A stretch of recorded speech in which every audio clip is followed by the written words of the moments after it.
एक तो मुझे केवल राजपूत तक सीमित है। अगर आप मुझे केवल राजपूत कहते हैं तो मुझे बड़ा तकलीफ है। सर हम यहाँ तक क्योंकि हम यहाँ तक पहुँचे हैं तो इसमें सबका साथ है और इसलिए हम सबकी बात करते हैं। लेकिन जात विशेष को लेकर के अगर कोई भी नेता कहीं का टिप्पणी करता है तो आने वाले समय में उसका खामियाजा उसको भुगतना पड़ेगा। सर 4 PM देखिए, पूरा देश इस जनगणना को चाहता है और ये मांग बिहार से शुरू हुई, उत्तर प्रदेश से शुरू हुई और जातीय जनगणना ऐसा लगता है कि कोई बम फूटेगा, इस जनगणना के बाद बम फूटेगा और कुछ लोग इस देश से चले जाएंगे। इसको इस प्रकार से हुआ बना करके काम किया जा रहा है और सबकी मांग थी, केंद्र सरकार करा रही है, देखा जाएगा कौन सा बम फूटेगा। जातीय जनगणना के बाद कहा जा रहा है कि प्राइवेट में नहीं, जातीय जनगणना के बाद बम फूटेगा और हम लोग इस देश से बाहर चले जाएंगे, यानी सवर्ण इस देश से बाहर चले जाएंगे। हमारे लिए कोई अलग देश बनेगा। विपक्ष का कहना है कि हम आपका जवाब दे चुके। जातीय जनगणना के बाद एक बम फूटेगा और सवर्ण जो इस देश के अंदर है वो आसमान में चले जाएंगे। हो गया, इससे बढ़िया जवाब नहीं। आरक्षण के बाद प्राइवेट अब हो गया यार, कहाँ आ गए आरक्षण।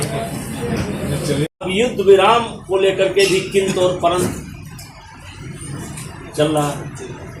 अब कुछ लोगों को मानना है कि नहीं करना चाहिए, लेकिन मैं जो लोग ये मानते हैं कि युद्ध विराम नहीं करना चाहिए, युद्ध ही सभी समस्याओं का हल है, तो मैं उन लोगों से पूछना चाहता हूं कि सन 1971 में जब 92,000 सैनिक बंदी बनाए गए थे, जिनको लगभग 6 महीने से लेकर के साल भर हमने खिलाया पिलाया, उनको क्यों छोड़ दिया था? अगर उसी समय आप निर्णय ले लेते या तो पाक अधिकृत कश्मीर, जम्मू कश्मीर और या तो सैनिक, तो 92,000 सैनिक उस समय आप छोड़ दिए। तब आपको नहीं याद आया कि क्यों छोड़ रहे हैं? और इस समस्या की जड़ कहाँ से है? ये समस्या की जड़ तो आज़ादी के समय ही शुरू हो गई और फिर हरि सिंह ने जब विलय किया, उसके बाद जब हमारी सेना घुसी तो कहाँ तक घुस गई थी? पाकिस्तान लाहौर तक कितना दूर बचा था? तो उस समय आप क्यों चुप रहे? फिर यूएन क्यों चले गए? फिर आगे चल करके आपने एक विशेष दर्जा 370 का क्यों प्रदान किया? तो आज जिनके कारण ये समस्या है, जिस समस्या के कारण आप कह सकते हैं कि लाखों से ऊपर नागरिक मारे गए, बहुत बड़ी संख्या हमारे सेना के जवानों की भी है, उस समस्या को एक तरीके से समझ लीजिए कि मोदी जी की सरकार ने अमित शाह जी के नेतृत्व में जड़ से हमला किया, धारा 370 समाप्त किया। कहते थे, नारा लगता था कि जहाँ हुए बलिदान मुखर्जी वो कश्मीर हमारा है। लगता था कि कोई सपना हम देख रहे हैं कि वो कश्मीर हमारा है। आज धारा 370 समाप्त हुआ, कहते थे खून की नदियाँ बह जाएगी। कहाँ वहीं खून की नदियाँ? अब छिप करके ये घटना हो गई।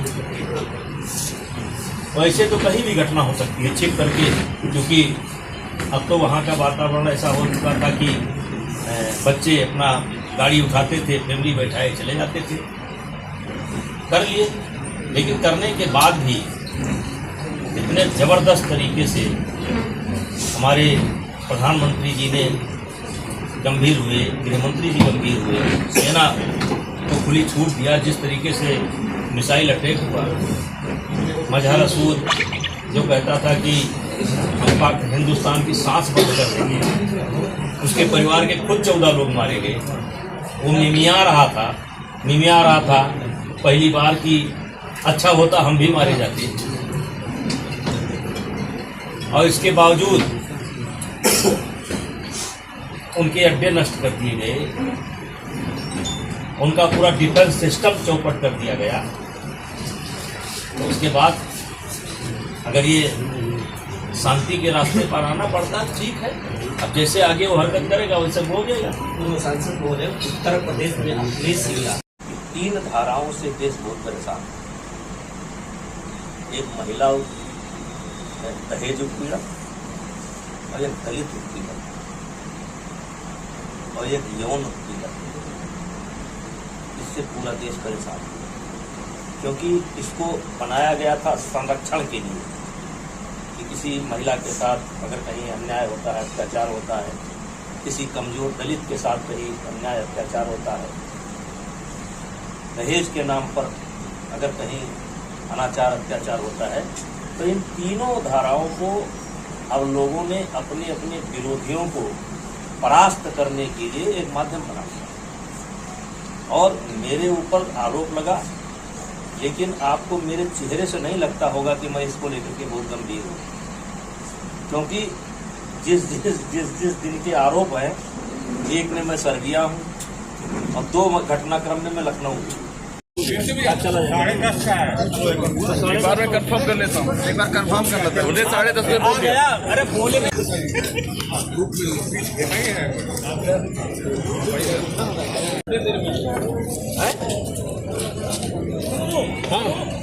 बोल दिया था।